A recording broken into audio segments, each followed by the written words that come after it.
Who spends more money, you or me? You. What kind of stuff do I spend money on? Look at this. Look at this TV, this equipment here. I wish you could see the rest of this room here. This TV we've had for 5 years. That canvas I made, that canvas down there I made. This right here was a gift. This right here you made. That right there I bought at a flea market for maybe $10. There's this one that you bought. Wait, this one. Which one? This one. I did buy that. I did buy that one. That's a good point. It was $100. I supported a local business during the pandemic. I like it. Yeah. So I try not to. I try to make my money work for me though. Whatever I spend stuff on, like I don't spend money on stuff that I don't think is going to make me money. Right. Well, you spend more money, but you also make more money. So it kind of like evens out there. I like it when you say that. I wanted to ask you,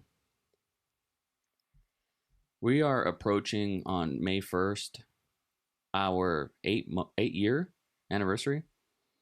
How many more years do you have in you? For sure another 10, I think. Another 10? Man, I thought you were going to say like 2 or 3. 2 or 3. No. Another 10? Really? I think it'll be interesting this next decade. The 20s? The 20s. Aiden will be out. Aiden will be out. Fiona's going to be by herself growing up. She'll be a little bit older, more independent. So Aiden's 15. How old is he? Are we kicking him out? We don't have to kick him out, no. How old is he going to be when he's out, when he's independent? It depends. Like, if he's going to school, stay here, whatever. But if he's, like, not doing anything, he's just on his ass, like, then I'm going to give him a little push, you know? Oh, something I've never said on camera before is I would like to, when he turns 18, get him something like $5,000 in stocks and tell him you should not spend this, pull this out, do anything to it. And when you're 35, 40, retire if you want. Just let that money work for you so you're never in debt. And get him some sort of vehicle, a beater car, or co-sign something for him. And then this is where it gets crazy. You know how Donald Trump's father, he's like, gave him a small $1 million loan? Something like, I think, $5,000 as a stimulus for him to do whatever he wants with it. But you're never getting a dollar out of me ever again.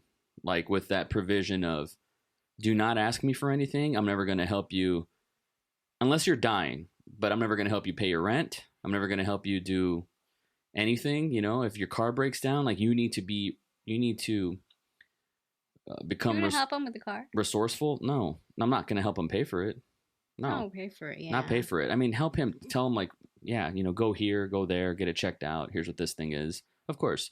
But as far as him becoming like I think that's one of the steps that you need for financial independence. And I would have loved a stimulus growing up. I certainly didn't get a stimulus, right? Nor was I entitled to it. I don't think anybody is, but I think it would be a great place for him to potentially build a future out of it. Because in my gut, I feel like college is not going to be in his future. I don't see it happening. I would be pleasantly surprised if it does. Right. It depends on what he wants to do. But he's a fast learner. He's pretty independent. He makes his own food now, washes his clothes. He's very tidy. Super. Yeah. His room is so clean. It's very clean. Yeah, he got that from you. Mm-hmm. He got a lot of things from you. He got it all from you. But yeah, I feel like that's coming up. He's going to be 16 this year. So he wants to drive. I'd say in 3 years, I'm going to set him up with those things, but also push him out the door. Go figure it out, like go work at an H-E-B, push carts, pay rent, live with 4 guys, and figure it out, I think you learn a lot from that. Or I would also respect if he told me, which I don't think he would, but I would really respect if he was like, guys, can you give me 5 years? I want to build my own business, but I just want to like have a very, very low overhead. And if he like approached me from that angle, I'd hear him out. You know, even if that means him living, I got a 25-year-old living with me, you know, but why would you, as if you're a young man, like, why would you want to live with your parents other than saving money? Right. Right. But why would you, like, dude, you're not going to bring your girlfriend over here and I'm not going to wake up and she's raiding my fridge. Like, that shit is not going to happen. That would be awkward. It's not going to happen. I won't allow it. 2021 goals for me. I want to build things to look forward to, experience-wise.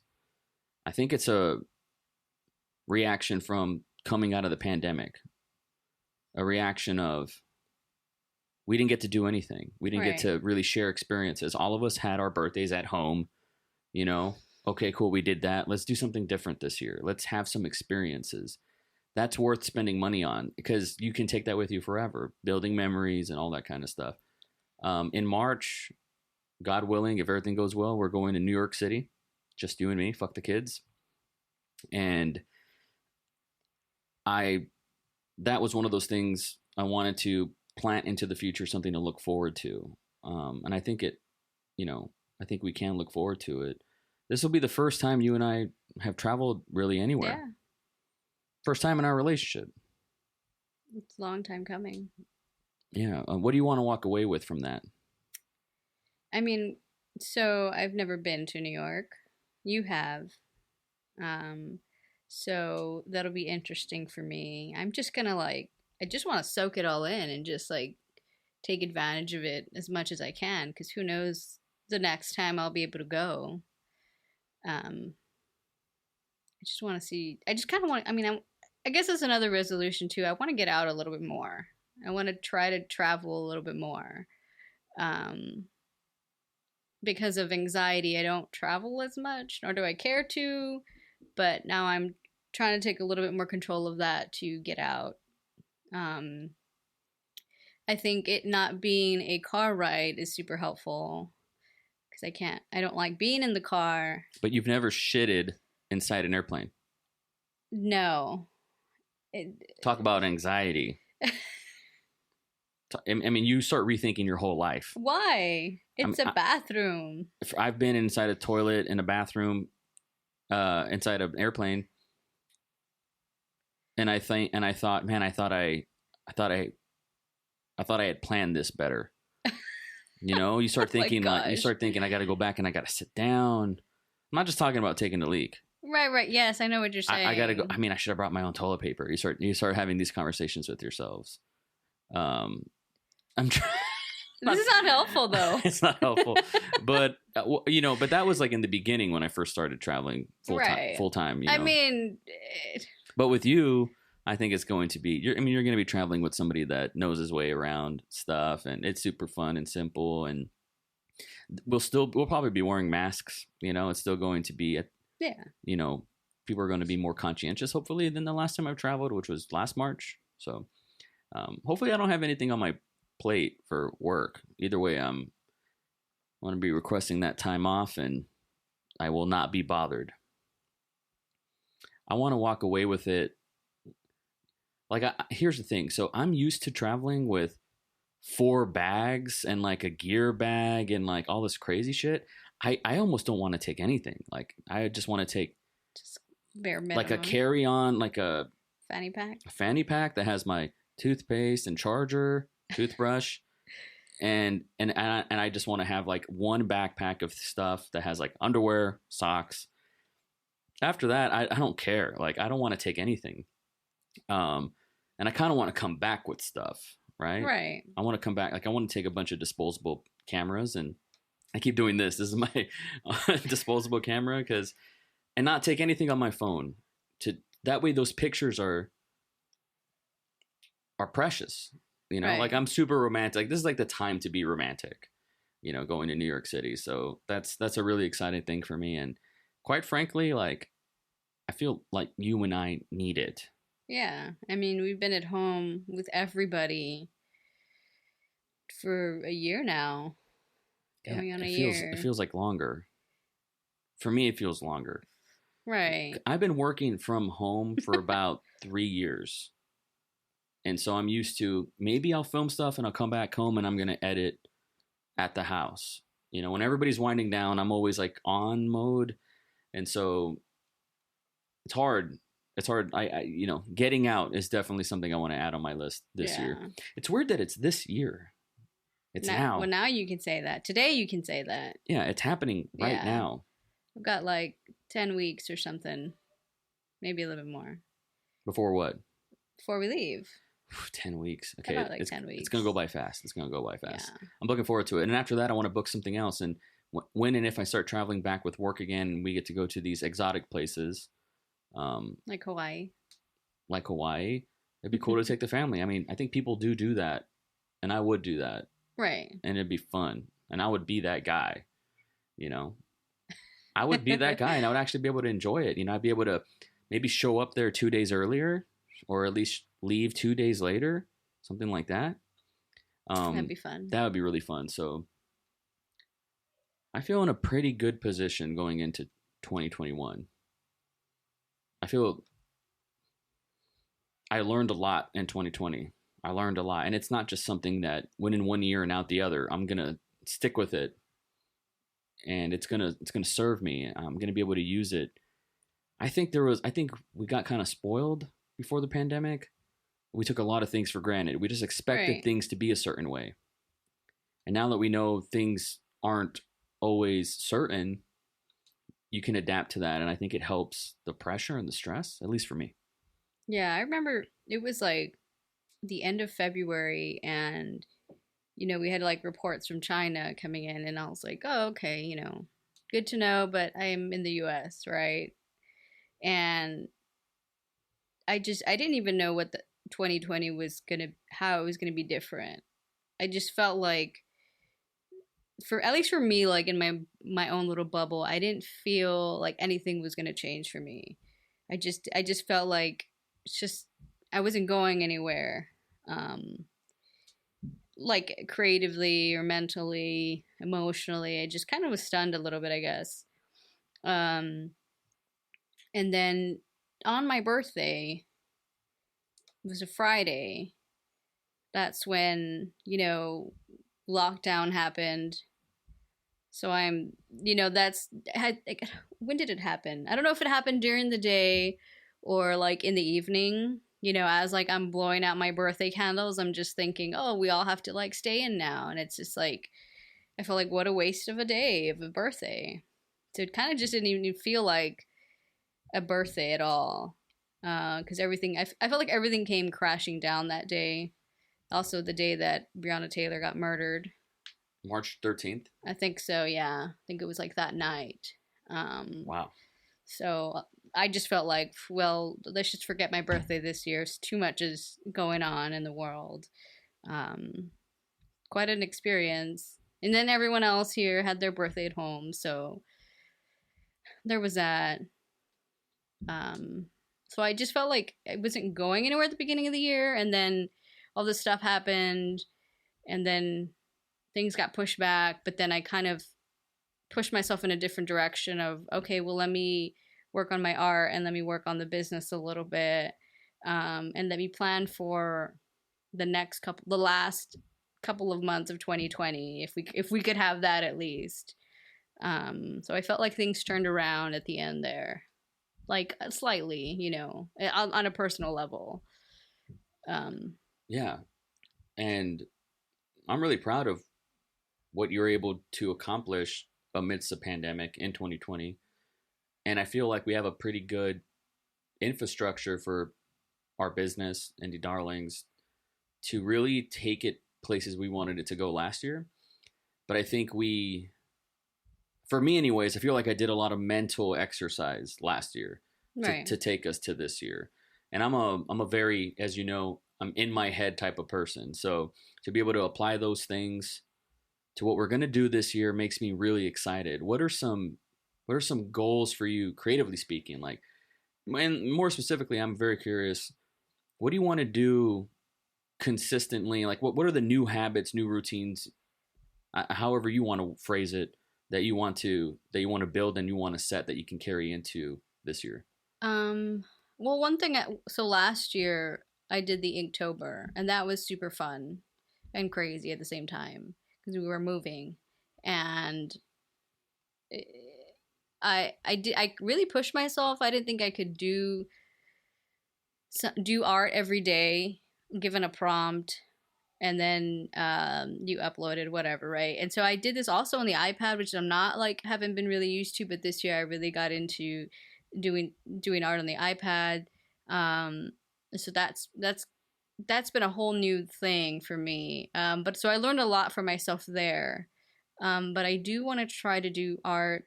I don't know if I want to. I don't think I want to do it every day, but like once a week, have something just so that I can kind of find really what I want to do. Because I like doing all kinds of things. I just don't have like the thing yet. What do you mean by the thing? Like I like using charcoal. I like drawing and I like drawing people. I like floral designs. So there's like a lot of different like things that I like to draw, but I don't have like the one thing that I can carry on, that I want to carry on with, should I say. Like people, there's like painters out there who just like paint like certain type of things, right? Of course. I feel people find that by trying many different things. Yeah, and so I want to like get into the habit of doing a bunch of things and knocking them out and scratching them out and say like, oh, I don't like any of these 100 things, or however, I guess however long it takes, however many drawings it takes to find like the things that I like and the style that I like to do. Because that happened to me with Inktober too. It took me like 10 days of drawing to figure out that I like the black background and white drawing. Yeah, that is cool. And so you probably wouldn't have got to that without right. iterating. Yeah. I had to go through a bunch of different styles before I found that one. But I'm so like envious of painters because I love paintings and I love like the time it takes. But I don't have right now. I don't have the patience. I don't have the skill yet, but I don't have the patience or the space to work on paintings because you have to have that like space to put all that stuff. But I definitely want to do more charcoal and more like pencil, pen drawings. What is like an easy thing that you can do every day, creatively speaking? I mean, I could draw every day. Just to form a habit, though. Yeah, I could draw for like an hour a day. I've done it, so that could be. That's a strong exercise, don't you think? It is. It's. Yeah. I've been trying to make the easiest type of videos that I can for TikTok right now. I've done it for 4 or 5 days, not even that long. And what I like is I look at the first one that I did and I thought it was good, but it wasn't. And then I look at the one that I did today and I feel pretty good about it. And what is it going to look like 10 days from now? Right. Because I can overthink things. You should see how many private YouTube videos I have of tests of this, using this lens, I don't like it. Using this camera body, I don't like it. This background, I don't like it. These colors, I don't like it, etc. And it's a lot of it really, really doesn't matter. It stops me from being creative because the thing that I want people to get from me the most as an artist when they think about me is prolific. Is he's consistent and he's there and he makes an abundance of stuff. I think that's like true power and that's true influence personally. And those are the type of creatives that I like anyways, the ones that make a lot of stuff. They don't all have to be good, but there's a confidence that comes from here's the one, here's this, I do that, here I do this, I do that. And when you were doing Inktober and in October, I was seeing pieces from you that you would have never otherwise made, and I was grateful that you made them. And you were engaging with people online, you were consistent, and I mean, even on our moving day, which was a crazy 48, 72 hours, the day before, the day of, and the day after. I mean, it was I think we did like a 2-day move at one point. we needed 2 U-Hauls at one point, and you never missed a day, and you were still. And I remember telling you should probably do like 2 or 3 days in advance. And you were like, no, that's cheap. That's not how this works. I like how you had a principle in the matter. And you were consistent. And some of those items have made it to our Etsy shop. Yeah. And they're just cool. I wish more did. So I'm saying, like, I think if I do it more often, I could figure it out, and I could have, because I in my mind I already want, there's something that I want to do. I want to do a series of drawings. Um, I just need to actually do it. Yeah. Well, let me know what I can do to help you actually do it. Right. Because it doesn't have to be like a brilliant bestseller. No, it doesn't. It never does. I think that's what like doing it daily, like they're not all going to be perfect or great. It's just for you to like pick up the pencil and actually get something down.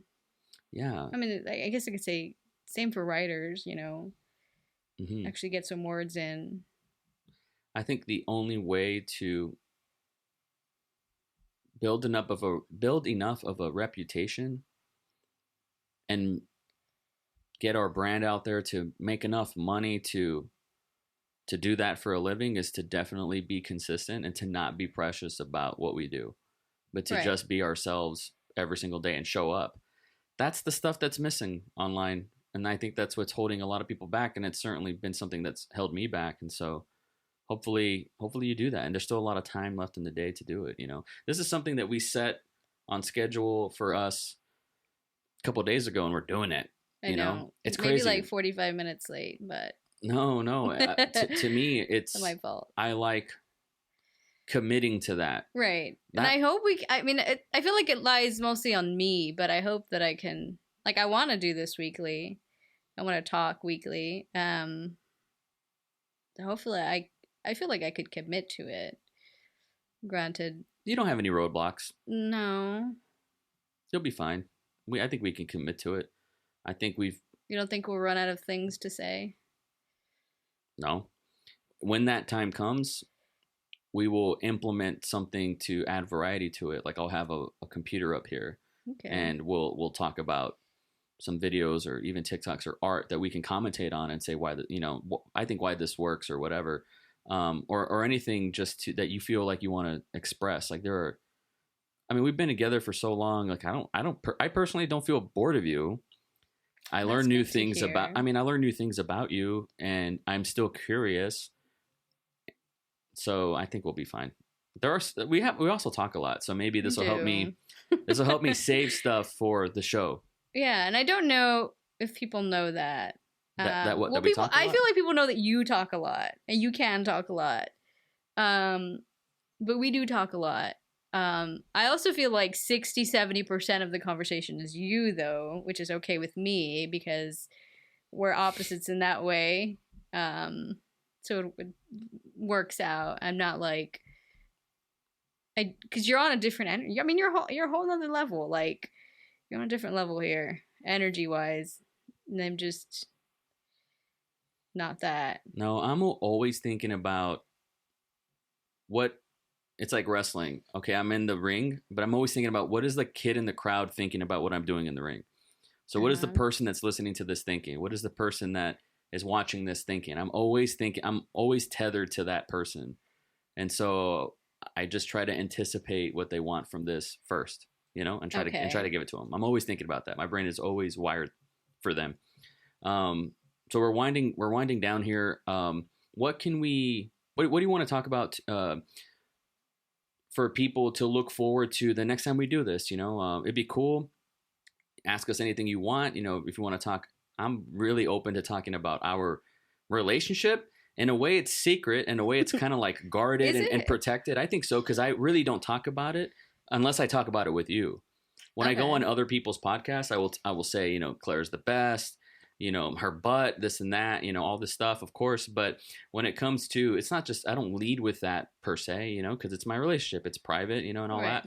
But if you're watching this and you're listening and you're curious about her and me, feel free to ask us something, and I would love to talk about it. Something crazy too, I mean, I'm an open book, and also I'm curious to see, with the light and the microphone on, like what you were gonna say. Me? Oh my God. Personally, like I'm really curious about what you would say. But so I think we're gonna dive deeper into our relationship. I'd like to dive deeper into what makes us tick creatively, the stuff that we're working on, and I think it's gonna be really, really fun. I mean, I'm looking forward to this, and I don't want to miss a Friday. Okay. And if I'm going to go out of town when that happens, when life gets back to normal, then we're going to record it in advance. Like I don't want to miss a Friday. So let's stick to that. And I know I can do it. So, I just stick with me here. We're going to figure it out. Okay. Yeah. Can do that. All right. Well, thank you so much for talking to me and for taking time out of your day. I think I'm ready to eat now. Yeah.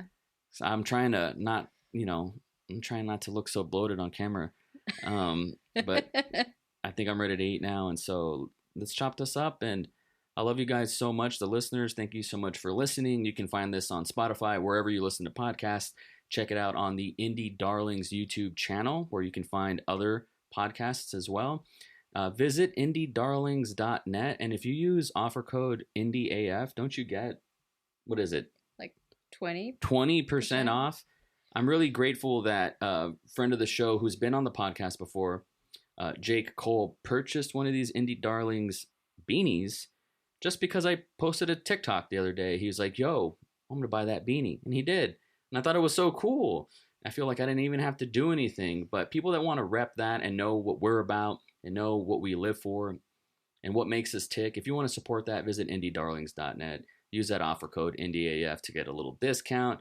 It helps us, and I hope you dig what we make. Thank you guys so much for watching. My name's Nimes Monroe. This is Claire.